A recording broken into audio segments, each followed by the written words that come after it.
Assalamualaikum warahmatullahi wabarakatuh.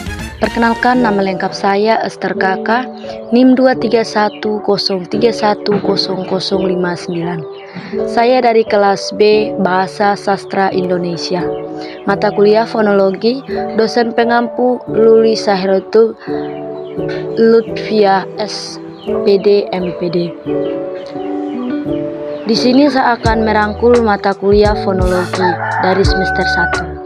Fonologi ialah cabang ilmu linguistik atau ilmu bahasa yang menyelidiki, mempelajari, menganalisis, dan membicarakan runtutan bunyi-bunyian bahasa yang dihasilkan oleh alat ucap manusia beserta fungsinya. Berikutnya ada cabang fonologi, yaitu fonetik dan fonemik. Fonetik adalah cabang studi fonologi yang mempelajari bunyi bahasa tanpa memperhatikan apakah bunyi-bunyi tersebut mempunyai sebagai pembeda makna atau tidak. Fonemik ialah ilmu yang menyelidiki dan menganalisis bunyi-bunyi ujaran yang dipakai dalam bunyi-bunyi tersebut dengan alat ucap manusia. Berikutnya ada jenis-jenis fonetik menurut urutan proses terjadinya bunyi bahasa.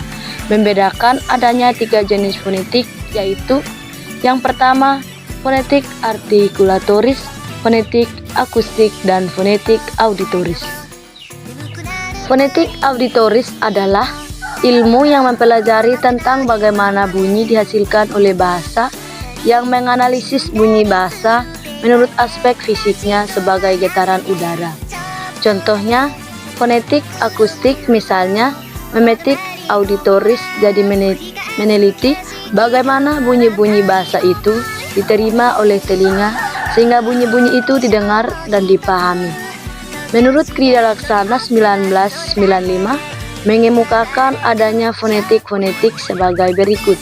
Yang pertama fonetik instrumental, yang kedua fonetik parametris, 3 fonetik terapan. Fonetik instrumental adalah bagian fonetik yang mereka menganalisis dan mengukur unsur-unsur bunyi dengan mesin alat ucap elektronik. Fonetik parametris adalah pendekatan dalam fonetik yang memandang bicara berbagai sistem fisiologis, tunggal, dan variabel-variabel artikulasi dalam saluran secara yang terus-menerus bergerak dan saling bekerja sama dengan dalam dimensi waktu, menghasilkan bunyi yang disegmentasikan oleh pendengar menurut kaidah bahasa yang berlaku.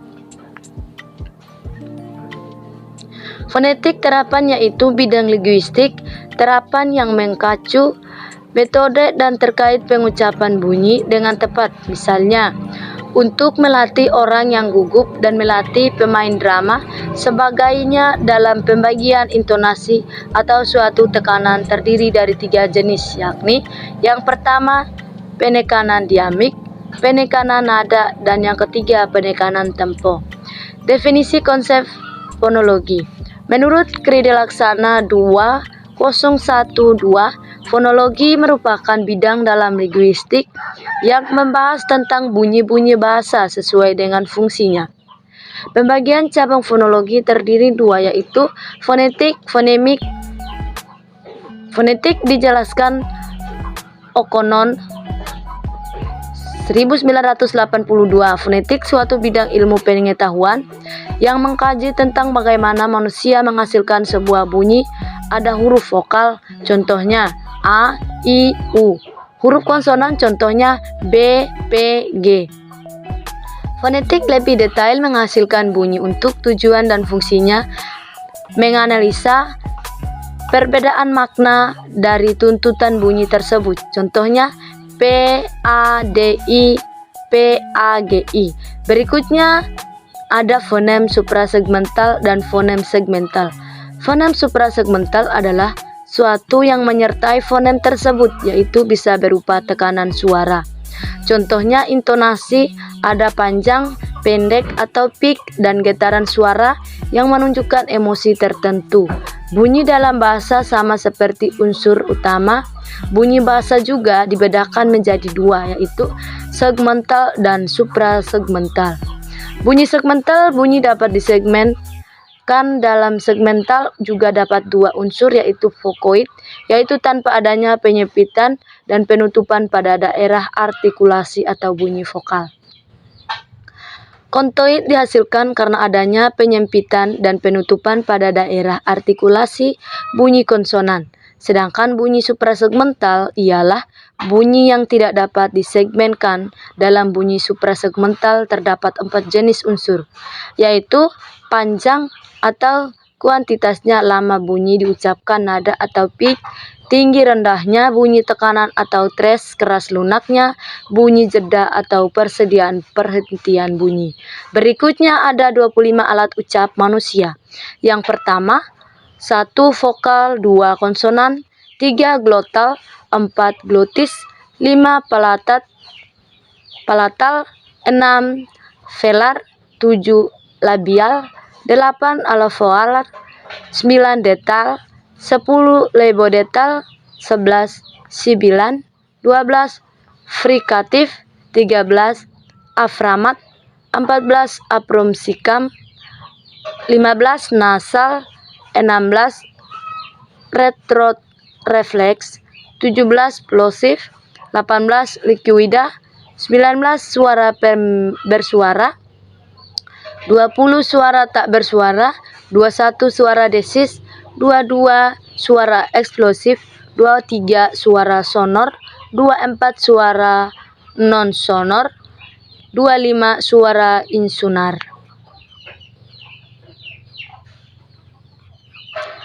Fonem adalah satuan bahasa yang terkecil dilambangkan dengan huruf mulai dari A sampai dengan Z, ditambah dengan KH, NG, NY, dan SY. Suku kata satuan bunyi yang terdiri atas vokal saja atau panduan antara konsonan dan vokal. Morfem adalah bentuk terkecil yang mempunyai arti yang terdapat dalam bentuk kata-kata dari sebuah bahasa. Dalam sebuah satuan terkecil yang diperoleh sesudah sebuah kalimat dibagi atas bagian-bagian yang dan mengandung sebuah ide. Berikutnya ada frasa. Frasa adalah gabungan kata yang menduduki sebuah fungsi subjek, objek, predikat, dan keterangan dalam kalimat. Berikutnya ada klausa. Klausa merupakan satuan gramatikal yang berupa sekelompok kata, sekurang-kurangnya terdiri atas subjek dan predikat, dan berpotensi menjadi kalimat. Berikutnya ada kalimat kata yang kesatuan arti kalimat sedikitnya mengandung dua fungsi, yakni subjek dan predikat. Berikutnya ada wacana. Wacana adalah bagaimana bagian dari komunikasi berupa dialog atau paragraf-paragraf. Adapun kesimpulan dalam rangkuman fonologi. Fonologi adalah cabang ilmu bahasa atau linguistik yang mengkaji bunyi-bunyian bahasa. Proses terbentuknya dan perubahannya, fonologi mengkaji bunyi bahasa secara umum dan fungsional. Istilah fonem dapat didefinisikan sebagai satuan bahasa terkecil yang bersifat fungsional. Artinya, satuan fonem yang memiliki fungsi atau membedakan makna. Varian fonem berdasarkan posisi dalam kata, misal fonem pertama pada kata makan dan makna secara fonetis berbeda. Variasi suatu fonem yang tidak membedakan arti dinamakan allofon. Sekian rangkuman fonologi dari saya. Assalamualaikum warahmatullahi wabarakatuh. Terima kasih.